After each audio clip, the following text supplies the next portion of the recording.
Greetings and salutations! This is Imperator Vespasian, Anti-Trusty Sidekick. Hello. Bringing you yet another unboxing video. Do apologise, They're but... so well camouflaged. Well, that's pretty good camouflage, that. That actually looks really good. Yeah. Carry on. I think those are from the Italian front, by the way the stripes are done. Well, nonetheless, they're very well done. Yeah, there's some pretty interesting... How do they do the camouflage? Right, you have a tank comes out of the... This is late war, right, or mid to late war, late 42, early 43 onwards. All tanks come out painted yellow, because that's the anti-rust stuff, right? And they arrive at the unit yellow, right? And inside the tank are 2 tins of paint. And I know a guy who, he spent his life working out how to get the colours of each vehicle. What they do, they'll get a vehicle and they'll scratch the paint off that's on it, and underneath is usually, or maybe 2 or 3 layers, the original colour is somewhere buried under that, all those coats of paint it's had, and then they try and match the paint as to the time and stuff, so it's all complex. But they would come out of the factory, and inside every tank would be 2 tins of paint. 2 big industrial tins of paint. One would be brown and one would be green. And they would mix the paints up, they would add dirt to it or all sorts of other stuff to change the colour. They would get some brown would be more red, some red... I would believe that. Yeah. But that looks too professional. No, and then what you did was you got rags on the end of a stick and you rubbed it along on the side of the tank. You didn't use paintbrushes. A bit like a cotton bud. It looks and done that's so well. how they did it. Yeah, they would spend ages. You want your tank to live, remember? Not only that, this would also be absolutely covered in greenery, bits of tree, I was about to say, netting. I was about to say, I don't see any of the photos so far showing any wildlife on it. Yeah, I've seen some Russian tanks from the Winter War, and they're painted white, and they have trees painted on the side, or at least black lines painted on the side, and that's so in woods you can't quite see it because it's got the lines blend in with the woods. Of course, if you go out into an open field, you look like a guy with black lines all over your tank. But yeah, camouflage is an art. Britain didn't really bother going in for camouflage much. We just painted them green. Stuck a tree on the side. Yeah. We're more about quantity than quality. Get as much tanks there as possible, and eventually you'll overwhelm the Germans. Yeah, and generally we didn't have to worry about German aircraft. Yeah. Whereas the Germans had to worry about Allied aircraft quite a lot, because Allied aircraft were just flying around looking for things to drop things on. See, nowadays, every column of troops probably have an awful lot of anti-air. Yes. Well, they did that. Yeah, maybe like a 40-mile long column, perhaps. Yeah. Quite a lot of anti-air. I'd worry about that. So what they would have, there was a version of this tank which had an anti-aircraft gun mounted on the roof. Was this tank or was it Panzer IV? Might have been Panzer IV, which was a quad-barreled anti-aircraft gun, and you would put one, the Weltwind, I think it was called, and they would put one with each squadron. So each squad of tanks, so every 4 tanks would have a Weltwind driving around after it in case an American turned up in an airplane. And then they could hopefully shoot the American down, although I'm not sure how useful your basic anti-aircraft was. Back then, probably not very good. Yeah, because the Americans used rockets as well, so you could fire them quite a distance away. The most successful thing they did was create flat corridors, which were traps for Allied aircraft.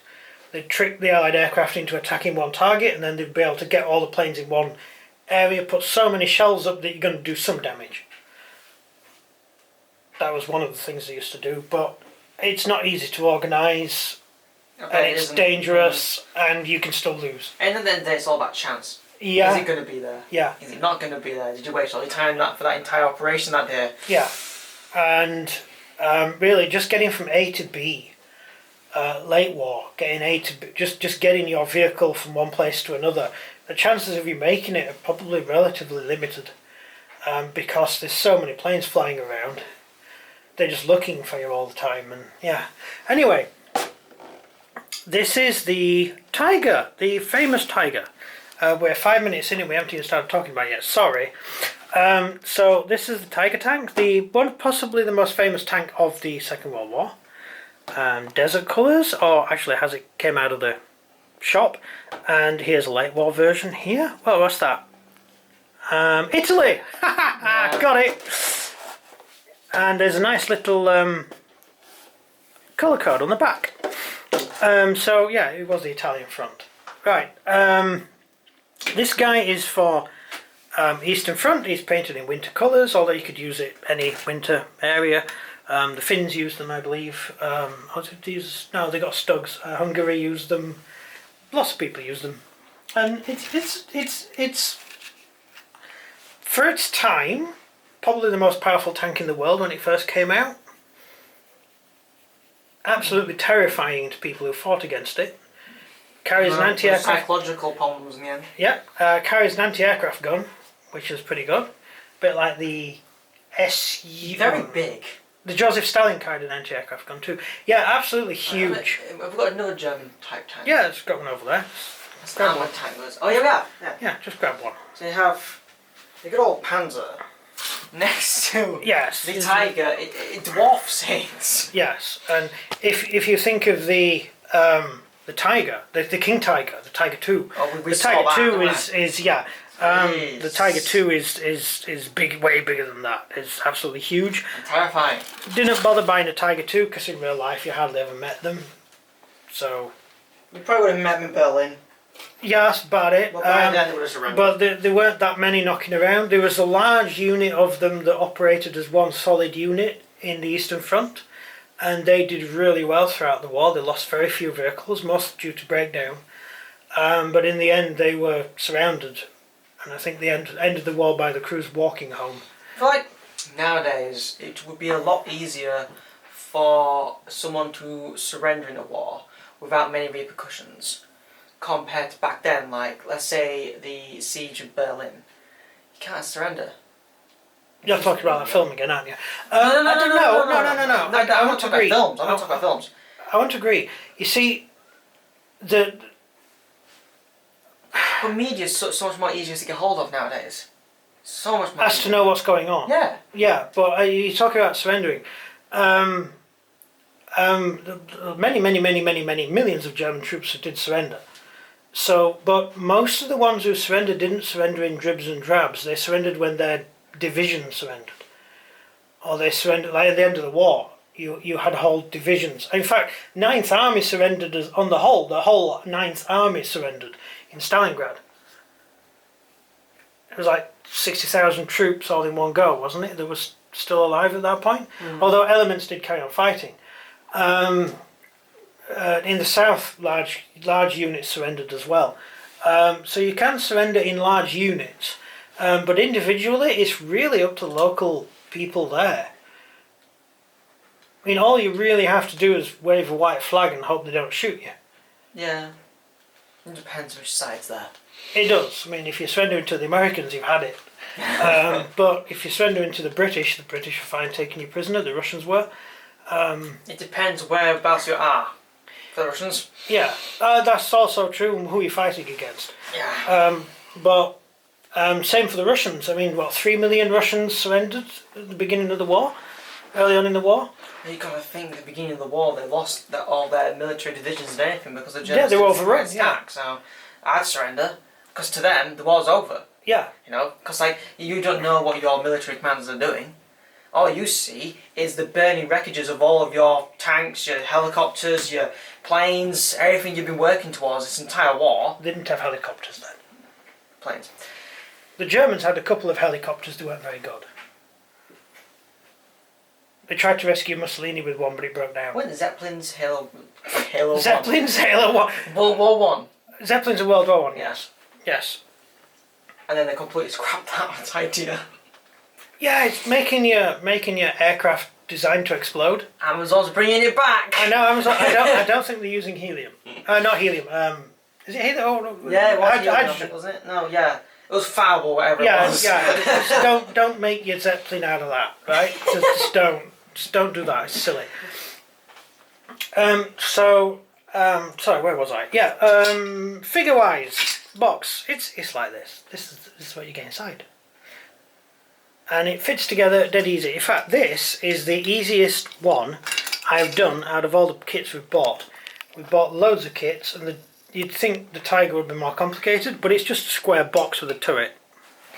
It's got, I think it's got 10 parts, which is the least amount of parts of any of the vehicles I've done.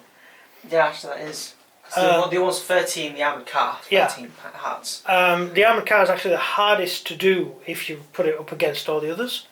Or was it the Panzer that was 13 parts? I think the Panzer was 13 parts, yeah. So it's awesome, it's great, love it. I could do with some more stowed equipment to stick all over it. But you can do that yourself. But yeah, that's the Tiger.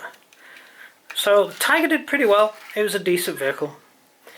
I think of the 12 delivered to Africa, they did absolutely amazing considering the limited resources they had over there. I mean, they're amazing tanks. I mean, just a few of them in a battle can make the difference, yeah. Make a massive difference. Yeah, which is, I mean, it's funny that the Russian version of this, which is the Joseph Stalin, never really made an impact. If in reports, battle reports, they would engage Joseph Stalin tanks and just kill them, and they didn't even note. You got to think the Soviet Unions back then, their tanks were very prone to breaking down. Very Well, very so were the prone. German tanks. Come on. Which was their massive, practically land warship, huge, massive. Oh, the T-35, yeah. That one. Yeah. That it breaks down. You're not bringing that back They online. did, and the KV, which was an absolutely huge tank, so used throughout the war, the same size as the Tiger. Not the same gun as the Tiger, but it was a decent tank. Absolutely useless at going anywhere. The Germans couldn't kill it with the 37mm anti-tank gun. So what the Germans would do is just wait for it to break down, and then during the night they'd walk up to it and set fire to it. Which time the Russians would already have bailed out and run away, because the engines were just rubbish. But yeah, you take your chances, don't you, in war? It's all about chances, isn't it? Yeah. And luck. It is about luck as well. And also those situations where the tanks would be stranded on their own, often it's because they were going somewhere else. Usually a tank unit will be supported by an armoured car unit, there will be a reconnaissance unit with them, some infantry with them, and so if you find a few KVs or a few Tigers just driving around on their own, chances are they're lost. They're not with their combat unit, and so that's how they get broken down and left. Because what will normally happen is you see all these cables all over it. They're for pulling a Tiger. So what you do, you get these cables, a Tiger breaks down, you strap the cables to the next tank, you just drag it, you just pull it along. Because you couldn't build a recovery vehicle big enough to drag something that weighs this much. Nowadays we're seeing footage of tanks getting pulled by tractors. Yes, yeah, we do locally. Yeah, you know, it's, yeah, there's always tanks in ditches because the British Army can't drive.